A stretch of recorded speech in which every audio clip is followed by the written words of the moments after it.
Another day, another opportunity po para sa ating mga viewers sa ating YouTube channel.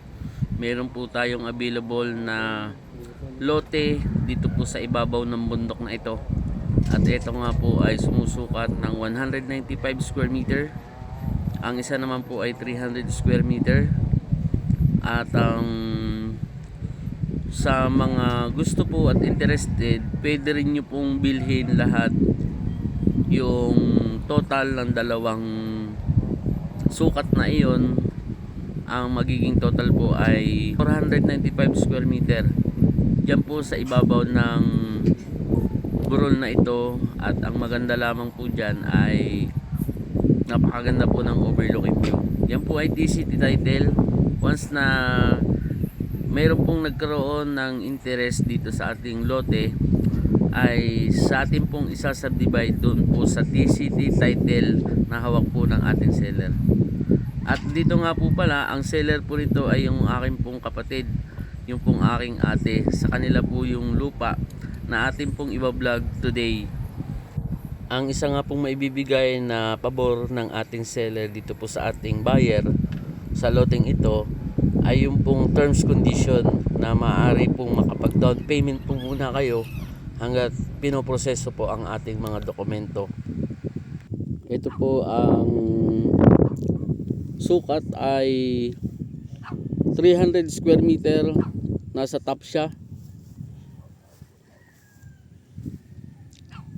overlooking view. Mayroon pong available na 195 square meter at 300 square meter.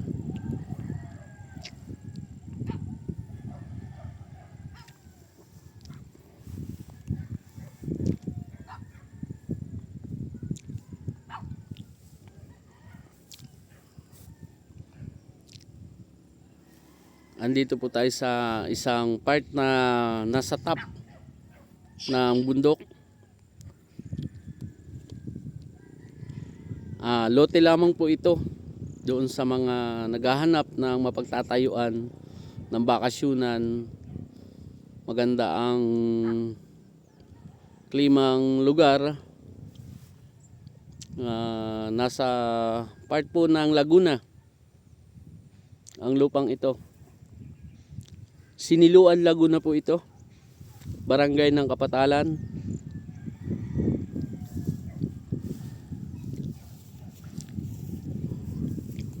Ang available po dito ay 195 at saka po 300. Ngayon po nasa buyer po kung alin ang sukat na prepared po ninyo, pero may option pa rin po na pwedeng lahatin yung 195 square meter at 300 square meter. Ito po ay may titulo na sumusukat ng 1,495 square meter. I-divide po ngayon yung mabibili na 195 at 300 square meter. Atin pong ikakat doon sa sukat na nasa titulo.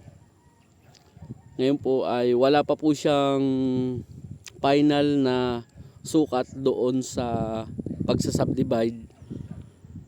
Ito po ay after na mayroong magkaroon ng interested na bumili dito. Kasi kung sakali nga po na yung makakagusto ay gusto niya ng mas malaki, pwede niyang pagsamahin yung 195 square meter at yung 300 square meter. So yun po yung papa-aprobahan natin na doon sa subdivision plan. Nandito po yung National Highway. Ito po yung papunta ng Infanta Quezon, National Highway Road. Nandito po yung papasok sa property. Diyan po yung pinakadaan niya. Ito po yung papunta naman sa Metro Manila. National Highway po ito. Andito po yung farm ni Atong Ang na 250 hectares sa Barangay Magsaysay, Siniluan, Laguna. Nandiyan naman po yung UP Land Grant, extension po ng UP Los Baños. May mga estudyante na po dyan na inuumpisahan na po nila, nagtatayo sila ng mga building na school. Yung maganda pong pasyalan na dyan. Sa Google Earth po ating i-search yung UP Land Grant. Ito po yung pinaka landmark para mas mabilis nating makita yung location ng property. Ito po nga yung UP Land Grant na dinidevelop po ngayon para paglipatan ng mga estudyante ng UP Los Baños. Meron po diyang buhay na lake. At yung pong paligid niya ay may mga building para po doon sa mga dormitory ng mga estudyante. Mga wala pong 500 meters yung distance niyan.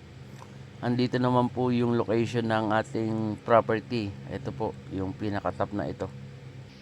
Ito po yung pinaka-location ng property. Ito pong isang bundok na to na ang view po ay yung Marilaki Highway. Yan. Pag inikot po natin yan, ganito po ang itsura. Yan, isang burol na maganda po ang view.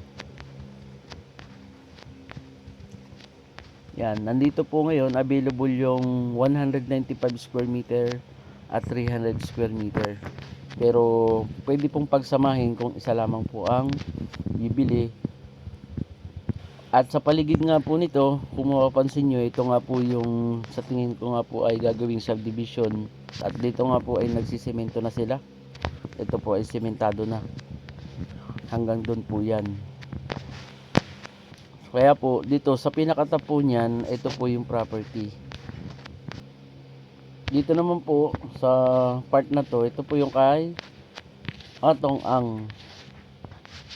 Ito po yung kanyang farm, si Mr. Atong Ang. Hindi po natin malaman kung nandito siya ngayon. Ayan, ito po napakalawak po na farm. 250 hectares na farm po ni Mr. Atong Ang. Diyan po sa lugar yan ng UP. Bali ito po ay nasakupan na po ng barangay na Magsaysay, Siniluan, Laguna. Napakalawak po nito.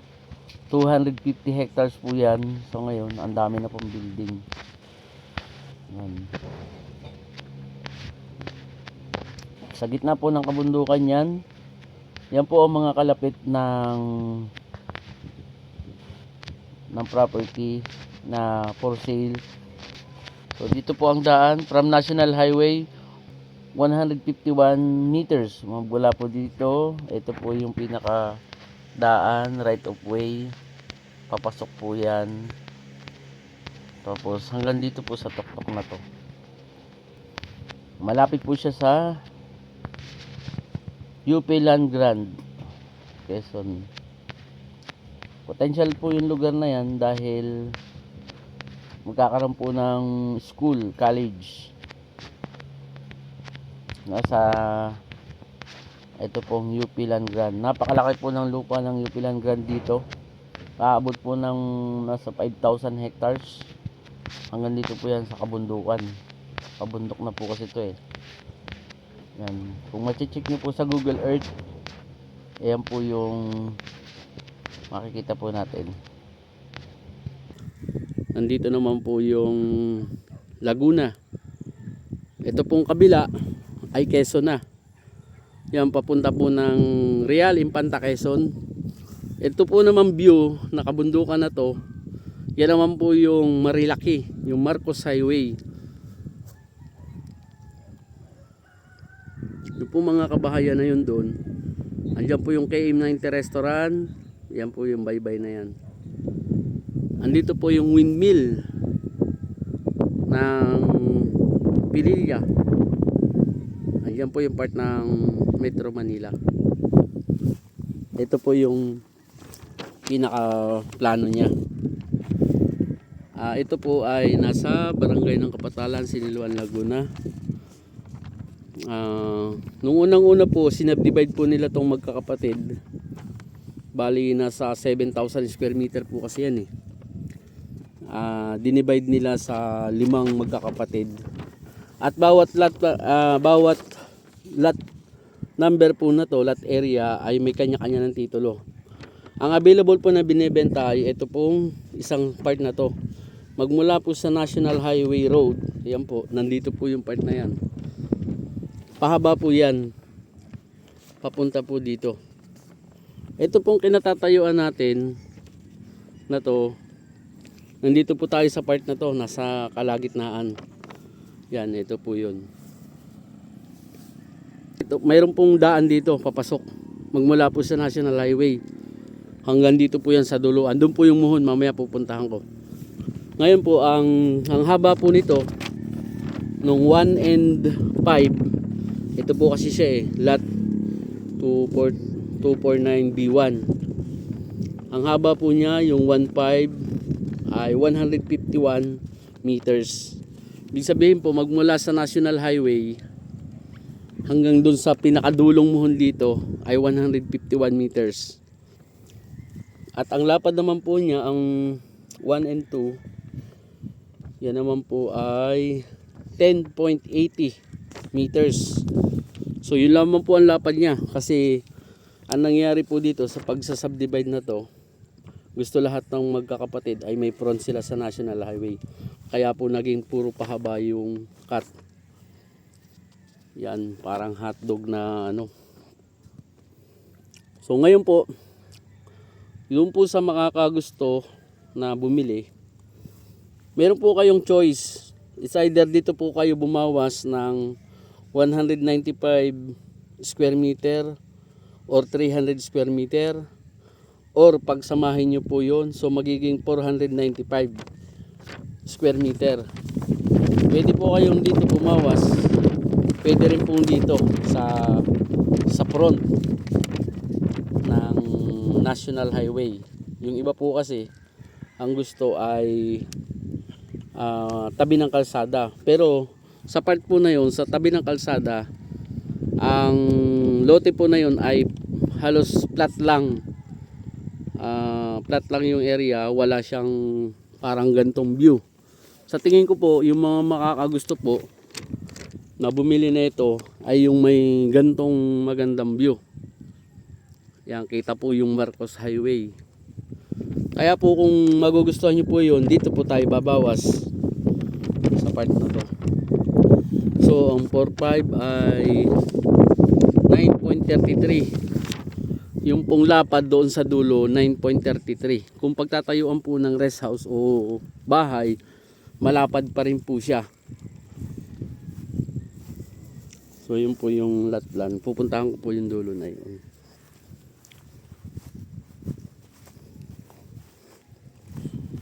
Dahil ganun po siya liit na sukat, lote lamang po siya. Ang presyo po nito ay 3,000 per square meter. Ang titulo po ay, ang category niya ay residential. Ito po ay, kaya maganda po, mataas po yung appraisal value niya, na bago po kasi yung category nito nung naisanla ito doon sa bangko, yung titulo. Pero ngayon po naman ay ano na po siya, natubos na po sa bangko yung titulo, hawak na po mismo ng seller. May nagtatanim, hawak na po ng mismong owner yung titulo.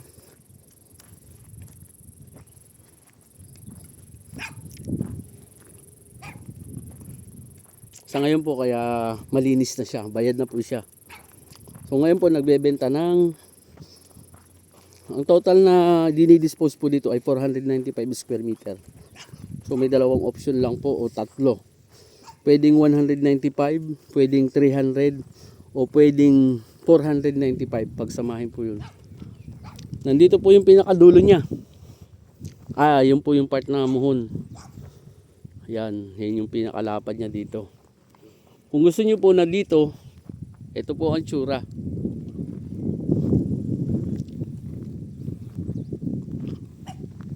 Part na to medyo pababa, tagilid. Yung lapad niya 9 meters, 9.3. Pero ganito po ang view.